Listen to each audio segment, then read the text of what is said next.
2% inflation is a little bit like the story of Goldilocks and the Three Bears. 2% is not too hot, it's not too cold.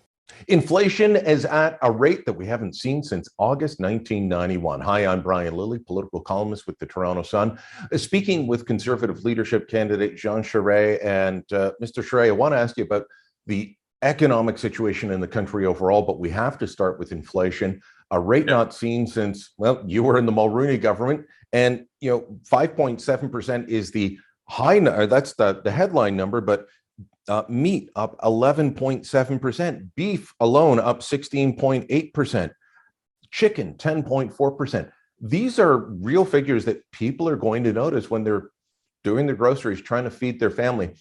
The Trudeau government's response for months has been, yes, but we're bringing in affordable childcare. Well, that's great if you've got a child in the system or will have a child in the system, but it doesn't help people with older kids, singles, seniors, and it doesn't help with the grocery bill. What's your reaction to this, and how would you, if you were in government, be dealing with this? Would you simply say that it's an international phenomenon you can't do anything about?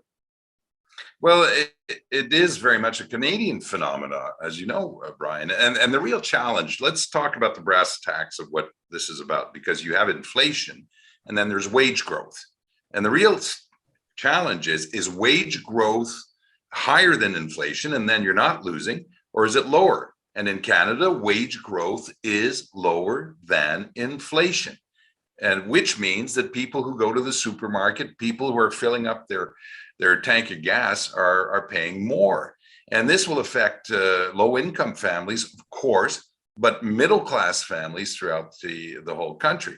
Now, when all of this inflation started, by the way, a number of us, and I'm among them, were concerned that the governments were feeding it with prolonged and excessive spending. That, I think, contributes to the problem. And then there's the supply chains, and then there's COVID, and then there's the change. We all get that. And plus, Brian, we have a war to add to all of this, and a war is inflationary. So what the government has to do is look at policies that allow people to at least increase their wages to be able to remain competitive, which means you have to look at taxes so that we are competitive and that low-income, middle-income families have the money they need for the basic necessities of life. So and the rest of it will require an effort on all our parts, whether it's the Bank of Canada, whether it's supply chains, whether it's dealing with COVID. All those things will have to be addressed so that we come into balance and that we have a rate of inflation that we can live with. All right. So I understand supply chain and COVID and the war are all contributing factors, major contributing factors to inflation. Yeah. But the government's spending levels have been called out for a long time. Even the economists at the big banks have said, yeah, it's adding to it. The Bank of Canada admitted that the carbon tax increases inflation by about half a point. We're about to have the carbon tax go up on April 1st, but we're also about to have a number of other escalator taxes on alcohol and other factors go up. The government doesn't want to hold back on the tax increases, but they also don't want to cut back on their spending. They're committed to going forward with a stimulus plan that even the the Financial Accountability Officer, the budget officer says it's not needed. Would you, if you were in government, be saying, okay, we needed to do a lot of this spending during COVID, but a lot of what's going on is not related to COVID and may not be needed right now? Would you be willing to say, we cut back on stuff that was supposed to be temporary? Yep, Brian, and if you're in government, you have to be able to deal with the unpredictable events that happen in life. A war, this inflation, higher prices, and you have to be able to make sure that you attend and you pay attention to what is fundamental in the day-to-day lives of Canadians, which means having money in their pockets for bare necessities.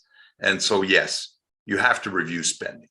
You need what we call in the language of budgets, fiscal anchors, which we don't have now, and which I believed in all my life. And what does that mean? It means that you have to be very disciplined in how you spend your money because, well, it's not yours, but also because it has an impact on the economy for everyone. You just can't keep feeding the economy with more money when there's an inflation problem that is happening right now. So you need to bring that discipline, and plus look at what the tax regime. Should we go ahead with the increase on the tax on carbon on the 1st of April? No. I mean, we should have the wherewithal to look at what's happening today in the world and say, this is not the time to do this. Let's just not go ahead with it.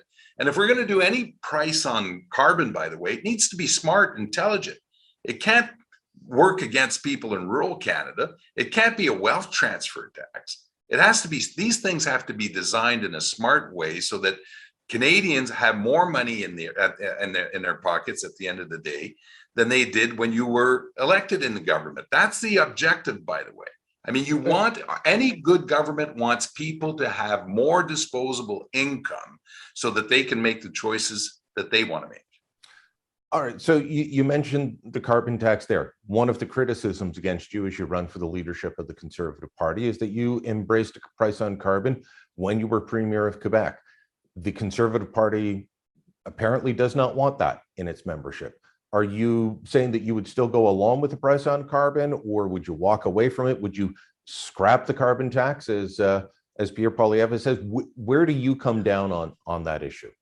Brian, the last time I heard a politician say I'm going to scrap something, it was Jean Charest on the GST. And the last time I bought something, I paid GST. So, slogans and rhetoric don't cut it today. So what would you do then? How would you? Well, climate's is a real issue, and it requires an overall approach, which includes doing all the things that we need to do on carbon capture and storage, hydrogen, whether blue or green, biofuels, whether it's small modular reactors. All those things need to be done so that we're dealing effectively with climate, with technology, and reducing carbon emissions. And a price on carbon is part of what we can do, but we can do it in a smart way. We don't have to hurt people by doing it.